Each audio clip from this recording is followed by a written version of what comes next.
gutsindwa kwa leta n'igisirikare cya FARDC ni uburyo bumaze kugaragara mu nzira zitandukanye, uburyo biyambaza amatsinda atandukanye mu kurwanya groupe y'abaturage barwanirira abasivile babo cyangwa groupe y'abasivile barwanirira abavyeyi babo.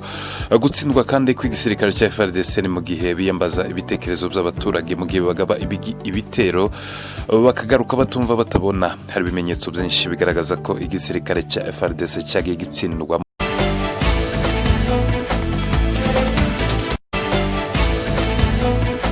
Kuri mikoro ni Daudi.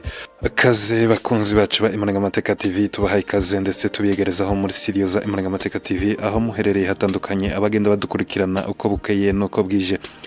Reka rero tugende tugaruka ku makuru yagiye avugwa ku munsi w'ejo itariki 2 ukwezi kwa karindwi umwaka wa 2020. Amakuru yagiye acicikana ku mbuga nkoranyambaga cyangwa imirongo ya internet hatandukanye.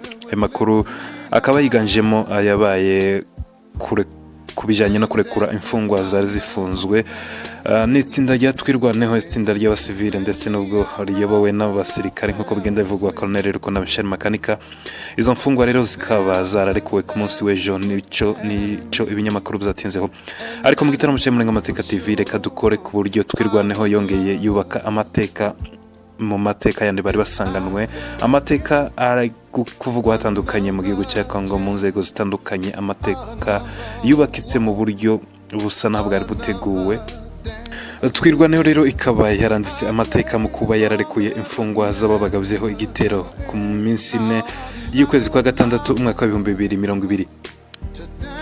Igitero cyo ku minsi 4 y'ukwezi kwa gatandatu umwaka wa 2020. Iki gitero kibivugwa ko cyaguyemo abasirikare benshi cyane batandukanye, cyane cyane ku ruhande rwa FARDC kabera atakaje abasirikare benshi. Aba bakaba barafashwe mu gihe cy'iyo ntambara kandi nibo bari bagabyeho igitero ku bufatanye ndetse bari bahuye cyangwa coalition n'inyeshamba zitandukanye ziganjemo iza Maimai, Red Tabara na Forebu. Iki gikorwa cy'ubutwari rero cyaragikozwe, kikaba gikozwe cyangwa kibaye mu gihe igisirikare cya FARDC ndetse na leta ya Kongo barimo biga kubishoboka mu buryo bashobora kugaba ibitero simusiga. Ahavugwa mu nama zagiye zibera Uvira, inama za gisirikare, ndetse izo nama zikaba zashimangiraga ko mu gihe bashimangira ko bashobora kuba bagaba ibitero simusiga ku itsinda ryatwirwaneho riri kuvugwa cyane mu gihe inyeshamba za Maimai, Forebu ndetse na Red Tabara batakirimo bavugwa cyane cyane n'igisirikare cya FARDC. Iyo bashira mu matwi cyangwa iyo bashira mu majwi n'itsinda ryatwirwaneho, itsinda ry'abasivile, nubwo bavuga ko ryowe na Colonel Rukona Michel Makanika. Iki gikorwa cyiza cy'ubutwari rero ribaza ko kigira uruhare rukomeye mu guhindura bimwe bisa naho rero igisirikare cya FARDC cyari gifite umuvuduko cyane cyane wo kugaba ibindi bitero. Ariko tubibuse ko nubwo bari bafite gahunda yo kugaba ibindi bitero, ni mu gihe abasirikari babo benshi bagenda bacika intege zo kurwana.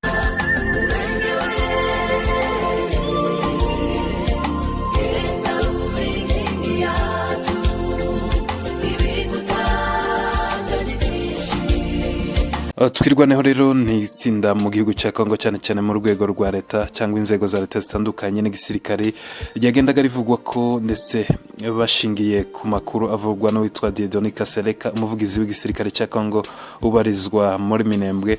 Niwe ugenda uvuga ko ari itsinda ry'amabande cyangwa abaturage b'amabande, itsinda ryitwaje intwaro mu kuhungabanya umutekano muri Kivu y'Amajyepfo cyangwa mu misozi miremire muri Haut Plateau. Iwe niko agenda risobanura. Ariko ku munsi w'ejo amakuru yagiye cicikana ku mbuga nkoranyambaga, iri tsinda ryagaragaje ubutwari n'amateka akomeye, nibaza ko atazongera yibagirana. Reka tugende tunyura mu busobanuro bwize se kurekura imfungwa byaba bifite ubuhe busobanuro, kurekura imfungwa cyangwa amateka byaba bifite bimaze iki, byaba byaratekerejeho iki, ese abo barekuye baba bafite ubuhe buhamya bazabwira bagenzi babo. Ibi ni mu gihe izo mfungwa cyangwa izo matekwa zari zarafashwe bari bagiranye ukwezi. Reka tugende tureba impamvu izi mfungwa zishobora kuba zararekuwe. Niki kizaba nyuma yo kurekurura izi mfungwa? Aya mateka zaba ameze gute cyangwa yubakitse gute? Mu gitaramo cya Imurangamateka TV.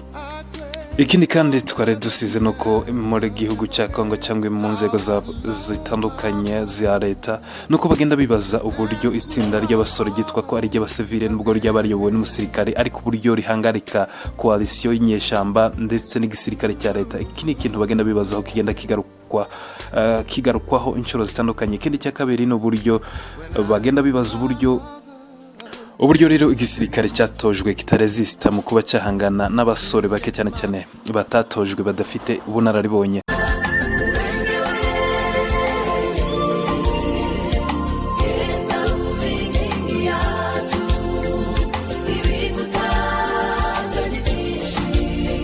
Kurekura imfungwa biravuga iki, bifite ubuhe busobanuro n'aya mateka? Reka tugende tureba ubu buryo buzagenda bwifashishwa wenda cyangwa ubu buryo bwaba bufite ubuhe busobanuro bwimbitse. Kurekura imfungwa rero biragaragaza ubumuntu mu yandi magambo.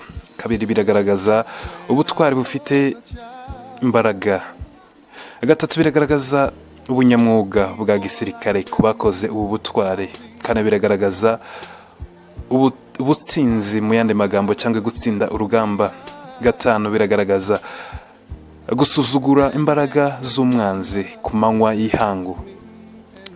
Ubu buryo nibaze ko buri buze guca igisirikare cya FARDC intege cyane cyane ku bari bafite umuvuduko n'umugambi wo kugaba ibitero, kubera ko aba bakoreye ibyo batibwiraga. Mu yandi magambo baberetse ko babarusha ubutware n'imbaraga ndetse na tekinike za gisirikare mu mwuga wihariye. Ibi nibaze ko n'abandi basirikare boherezwaga ku rugamba mu mwijima batazi ibirimo birajya imbere, batazi imipango n'ibyapanzwe. Nibaze ko abenshi baragenda bacika intege ndetse bumve ko gupfa ntacyo barimo bapfira, ahubwo bagenda bacika intege mu buryo bwumvikana, ibintu bibe byahinduka nk'uko tugenda tubitekereza cyangwa uko bihagaze kugeza kuri uyu munsi wa none. Muri studio za Imanagamateka TV mwari kumwe na Daudi. Reka tuze tugana ku musozo w'igitaramo twari dufite cy'umwanya muto w'uyu mugoroba.